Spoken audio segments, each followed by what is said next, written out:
Alright everyone, Cowboy Trades here, back with another emergency update on Bitcoin. It's been a while since we've done one of these. You know how this works. I'm going to run you through what's happening in the market right now. We talked about yesterday why the markets were having this massive capitulation, followed by this FTX Binance drama.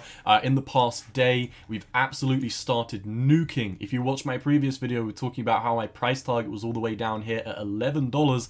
It looks like we're well underway to that price target. So we're going to talk about the drama, we're going to talk about the news, we're going to talk about the price targets that I'm looking at. I'm going to show you what I'm looking at in the lower time frames, higher time frames, and of course how I'm currently navigating this market. So let's jump right in. The news segment is going to be super quick today. I just wanted to update you that of course today we do have the US 3-year note auction. Tomorrow we have the 10-year note auction. 10 years is going to be much more important. So if you do want to know, what is going to be the result of these bond sales, then be sure to follow me over on Twitter at 618_cowboy.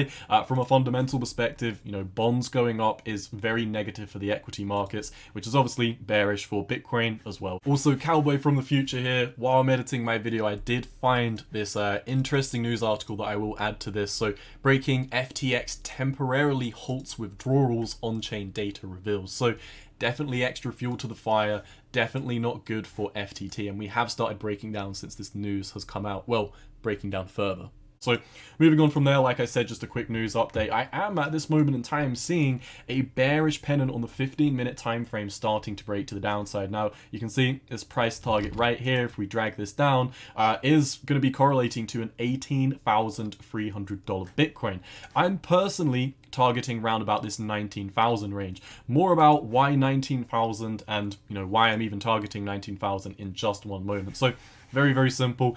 We've got this bearish pennant, and on the 15-minute time frame we did actually break down. Look at this volume confirmation with lots of volume ensuing from that. We bounced back up, we retested it as resistance, and then we came down, and this is super bearish because we broke down, retested, and then we made lower lows. So that is a volume confirmed breakdown. That is a breakdown confirmed in terms of the retest, breakdown in terms of retest and lower lows. So we're just seeing kind of everything that we need to see at this moment in time for further continuation to the downside. EMA ribbons as well. You can kind of see since this whole FTX Binance drama has come into fruition, we're really starting to melt down in terms of the crypto markets. Now, this is what's super interesting, because people who only look at crypto might be thinking, right now, the markets are breaking down. But when you come over to the crypto markets, yes, everything's in the red, everything's in meltdown. Come over to the traditional markets, the equity markets, the NASDAQ is up today, the SPY, SPX, they are all in the green today. So very interesting. It's not often that we see these massive divergences. So once again, we can solely attribute this to this whole drama going on with the FTX Binance. Once again, I hope you watched my video from the other day. We were calling, if we come over to the daily time frame, literally yesterday we were talking at $22, saying that we're going to come all the way down to $11. Now, I thought this might take like a week or so, but we've come down 32% in literally, boom, like 12 hours since my last video, 14 hours, and obviously I had to edit and record this. So let's move on from here. Once again, if you are looking at this bearish pennant, the price target is all the way down here at 18,300. And when we do zoom out, on the channel, we were highlighting a few reasons why, this 21,300 up to 21,500 level was going to be the top. I'm going to talk more about why this 21.3 to 21.5 level in just one second. But first of all, let's also talk about this weekly time frame. I showed you this in my last video, but once again,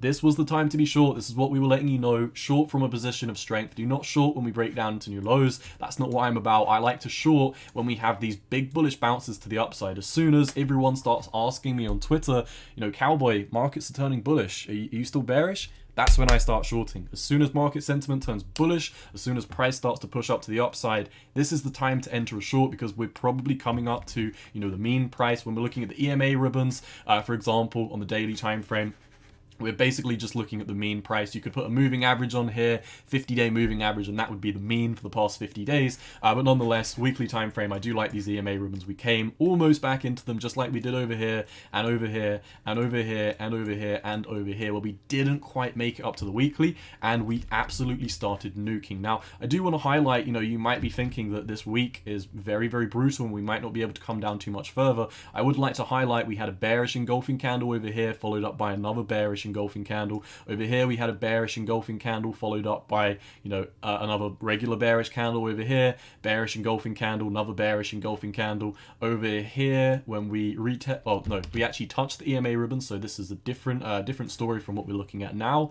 Here and here, you know, we had a bearish candle, then we had a bearish engulfing candle followed by another bearish engulfing candle, followed by a little uptrend, and then more bearish engulfing candle. So what I do want to highlight from this, really plain and simple, is that, you know, we have on the weekly time frame just reverted back to the mean. We are basically at the mean price right now. We're also going to look at some of the oscillators in a moment, which further, you know, prove my point that, you know, the breakdown is really only just starting, in my opinion, and you'll see, you know, why I'm targeting, you know, 15k and lower price targets. But let's move on from here. I want to talk about the concept of a liquidity grab. We talked about this briefly in some of my most recent videos, but over on here we're going to start off over on the daily time frame. Let me make sure I got this chart right. So yeah, on the weekly time frame, we're going to zoom out and look at liquidity in the higher time frames in a second. But let's look at the liquidity grab in terms of the lower time frame. So over on here, we're looking at the fixed volume profiles. We're basically interested in the volume profile. So, you know, where there were bids, where there were sell orders, from, you know, where we started breaking down from about 36,000 down to about 18,000. But obviously, you know, these volume profiles here are basically this range since we established these lows down here at 17,600. So what I do want to highlight is, you know, we had this volume cluster down here, and I previously mentioned this. I said, you know, we didn't have enough open interest, you know, the markets weren't bearish enough for us to come down to these lower levels. I did also say in my most recent video, I do think after CPI comes out hotter than expected, at least in my opinion, I think it's coming out hotter than expected. If you're new to the channel, warm welcome. You might want to know more about these. I do like to provide lots of fundamental analysis, stock market analysis, bond market analysis, creating, you know, economic models, things that other YouTubers, crypto YouTubers specifically, don't do. So if you do want my really full thoughts on what's really going to be happening this week, I let you know everything that was happening over in this video. Pivotal week for Bitcoin and equity markets. Whale watching, we looked at the on-chain metrics. The Fed will not be pivoting. You know, once again, you know, we already know that the Fed hasn't pivoted, so this aged well. So these two most recent videos, I do recommend pivotal week for Bitcoin and the equity markets. But let's look at the liquidity grab. So you can see here, like I said, markets weren't bearish enough. We didn't have enough volume profiles established at these lower price targets, so we needed to grab liquidity. Where was the next cluster of liquidity? Well, you can see over on the volume profiles, it was right here. We pumped to the upside. Bulls were getting euphoric. You know, people were asking me over on Twitter, am I still bearish? You know, markets were saying, you know, bears are wrecked, bull market is here. And as soon as people start talking like this, it's normally time to start shorting. We had that liquidity grab. We grabbed that liquidity out of the hands of the bulls. The bulls were like, okay, here's my liquidity. The markets are looking good now. And then markets came, boom, smacked them in the face, come down to these lower liquidity levels. That is what these market makers do all the time. Once again, we ping pong between these volume profiles because that is all the market makers love to do. They love to provide these opportunities in the markets for people to long, short, long, short, long, short. They are all about extra liquidity. And that is why you can see we had this beautiful liquidity grab. Now, you can also see hiding this that we do have an orange line right here. You might be wondering, what is this orange line? Veterans of the channel know that I mark all of my Fibonacci levels with an orange line. So when we do draw our fib from our low to our high, you can see right on the dot, well, almost right on the dot, the 786, the 0.5 Fibonacci was 21,452. We pumped up to 21,487. So, you know, like $30 higher, and then we absolutely started nuking after tagging this 0.5 Fibonacci level. And since then, you know, we've rugged through the 618 Fibonacci, and we're now coming down to the 786 at this 19,250, basically 19,300. We do also have heavy support down at 19,000. I personally, I'm not looking to open any new shorts at this moment in time. As you all know, I will repeat this once again, I love shorting from positions of strength. I don't like shorting, you know, after markets have already started to break down 5 or 6%. I'm not saying that strategy doesn't work. I'm just saying I'm a conservative trader, and I much rather put in shorts from this level and this level and this level, which is what we've been doing. So in terms of the liquidity grab as well, if we move this over, higher time frames, you can see if we get a larger fixed volume cluster profile, and we draw from the bear market lows in 2018 all the way up to the top of the cycle. So we're literally looking at all the volume that was traded from, you know, the end of the 2018 bear all the way over here. So everything in this box we're interested in looking at where the most amount of volume is traded. And looking at this by eye, you can see there's a volume cluster right down here at 20,000. We pushed above that, and then there was no volume clusters, which is why we had an immediate knee-jerk reaction up. We always talk about, you know, when you get to these areas in the volume clusters, like right here, you know, when you taper off and there's, you know, not many volume profiles here, there's not like an established range at this point, you find that price action absolutely melts through it to the upside, and the same on the other side. You know, you melt through it to the downside as well, because you haven't established much trading history at these levels. So, you know, we're coming down to this cluster, you know, actually wait, oh, I eyeballed that wrong, and that's even more bearish than I initially anticipated. So right here at this 19,000, you know, we looked at this in the lower time frames, how we do have a big old volume cluster down here. This is really your support box at this moment in time. But what I did want to show you in terms of this liquidity grab as well, just to really emphasize how these markets work. They love that, and once again, you can see this is not the volume cluster that we were looking at before. We can actually, I won't delete this because I don't know if it will come back, but you can see, you know, this volume cluster from all the way back here is exactly what we came up to. We grabbed liquidity and now we're moving down. So in terms of what we need to see to finally start breaking down into lower price targets, I think we need to wait a little bit. I'd like to see the Wednesday bond auction come in super bullish, and predominantly I'd kind of like to see how the CPI, you know, core CPI as well, is all wrapped up over on Thursday. So I'll be keeping you up to date on that. I'm already in a short at this moment in time, so you know, from a much higher level. So this is the only reason really why I'm not shorting. Once again, I like shorting from higher positions. I don't like shorting, you know, after we've already gone down 5, 6, 7%. So the last support that we've got right here is at 19,000. If we do start falling beneath 19,000, start putting in daily candle body closes.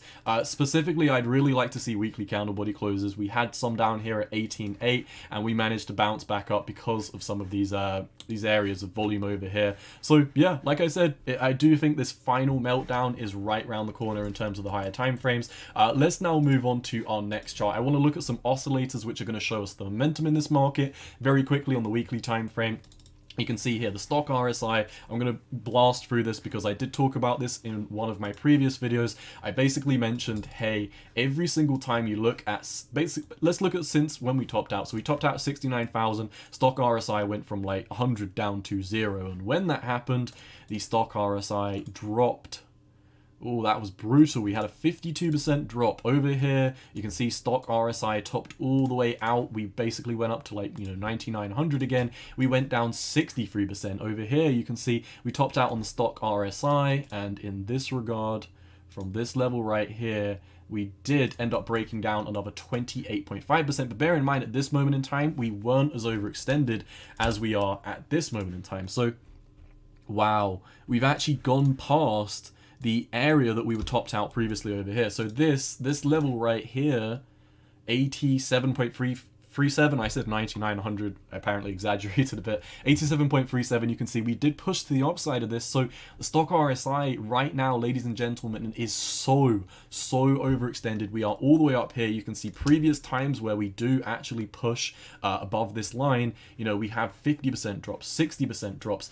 Am I saying that we're going to have another 50 or 60% drop at this moment in time? No, I'm not. I'm just pointing out what's previously happened. I've said this many times. I am going to be extremely bullish when we're down at 14K. So I think, you know, maybe another 27, 28, 30% drop. This is really all I'd need to start seeing to start aping into the markets. You know, people have been bullish at 69K, 50K, 45K, 40K, 20K, 19K. I've been bearish this whole time. I'm waiting for lower price targets. And as we do come down, you know, 16, 15, 14, you're going to start seeing me switch from a very bearish perspective to a super bullish perspective. So just keep that in mind. I'm no perma bear. I've been here for a very long time accumulating Bitcoin. It's going to millions of dollars. Don't miss out on the opportunity to buy when we do come down to 15, 14, 13, 12, 11. People were very happy to DCA at every single dip so far, but I do have this this notion that people are probably going to be a little bit panicked to start buying down at 14K, because this is exactly what happened down in 2018. I talked about how I've been in these cycles before. The whole notion was every dip, it was like buy here, buy here, buy here, buy here, buy here, buy here, and then as you crash beneath this, it's like, okay, sell, sell, sell, sell, we're scared now. So this is why I don't follow retail traders. I don't care what market sentiment is over on Twitter. Actually, I do care. I just do the opposite of it. So let's move on from the higher time frames. Let's go on to the lower time frames. On the daily, I'm going to zoom through these once again. Squeeze momentum indicator. This became very overextended. This is now ticking into dark green. You know what that means? We're about to start our next bearish wave to the downside. This has only been ticking bearish for a couple of days. So bear in mind on the daily time frame, some of these brutal moves, you know, they can last a few weeks or so, especially if we do get that hotter than expected CPI, much more bearish than expected, which, like we've been saying, you know, if you do want to learn more about why I think inflation is going to come hotter than expected, look at some of the data that I presented in this video over here, Pivotal Week for Bitcoin and equity markets. Now, looking at some of the other oscillators, we've got MACD, very simple. We've come to the overextension target and now it's starting to melt down. When was the last time that we flipped red after being above the heart line? So this heart line is this white line right here. When you do push above this, the MACD, I don't want to say it's overextended, it's just in very bullish territory, and when it breaks down beneath this heart line, you're in very bearish territory, kind of like the RSI. You can imagine, you know, if the RSI is at like 50, you know, 40, it's kind of neutral. If it starts pushing up to 70, 80, you know, pushing up above this heart line, it's going to be very bullish, starts pushing beneath it, very bearish. So when was the last time that we came up to this overextension? Well, we were above the heart line around about this 15th of August level before breaking to the downside. What did this correlate to? So 15th of August, let's go find out.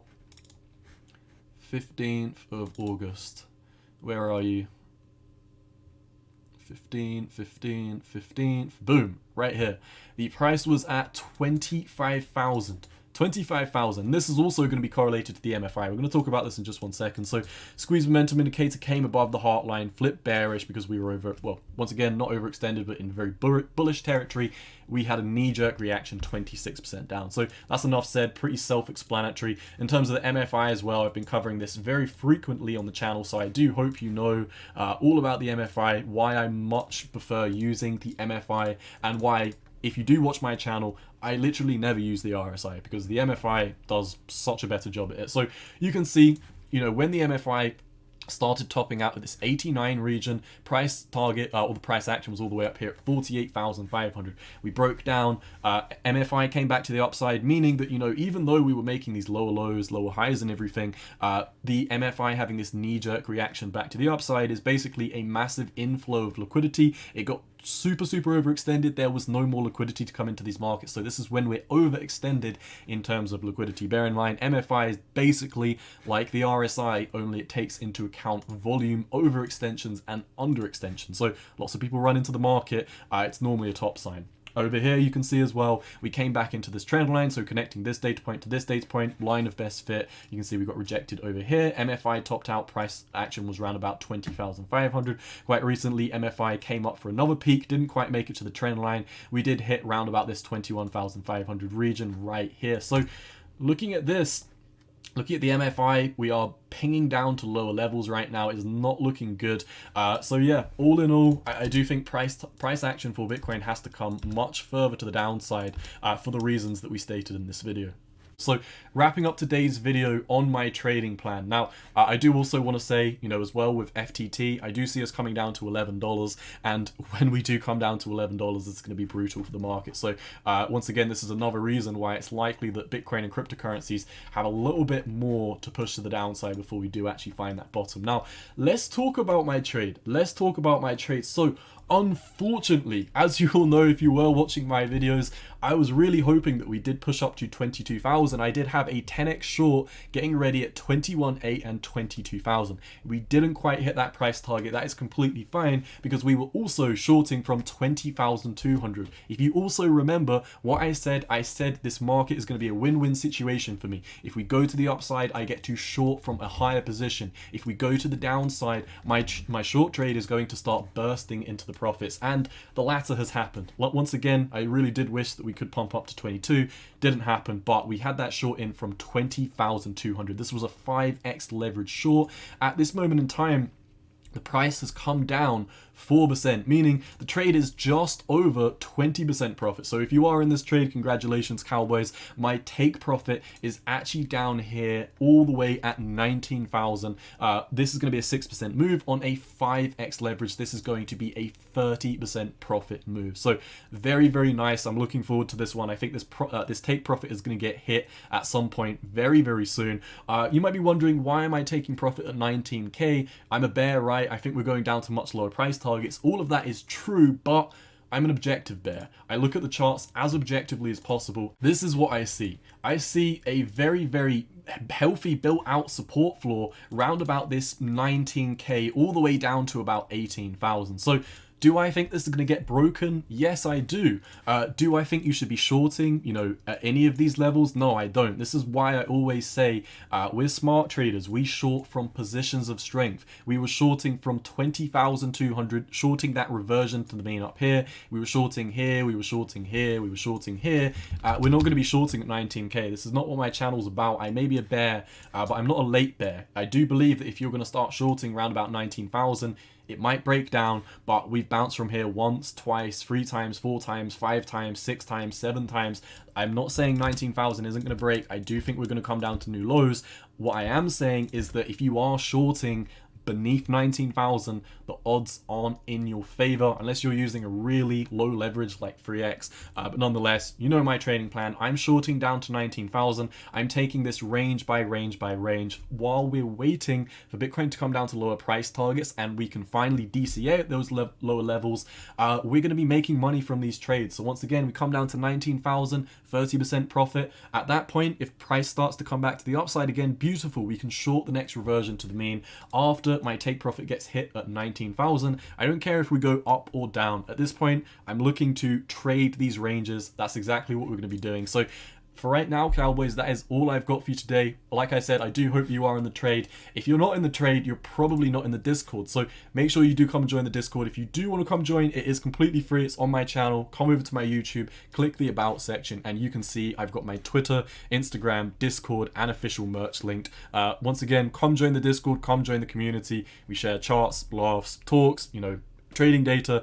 There's a ton of people in there, more than 1,200 people. So I do hope to see you in there. For now, cowboys, that is all I've got. You know what I'm doing. Cowboy out. Peace.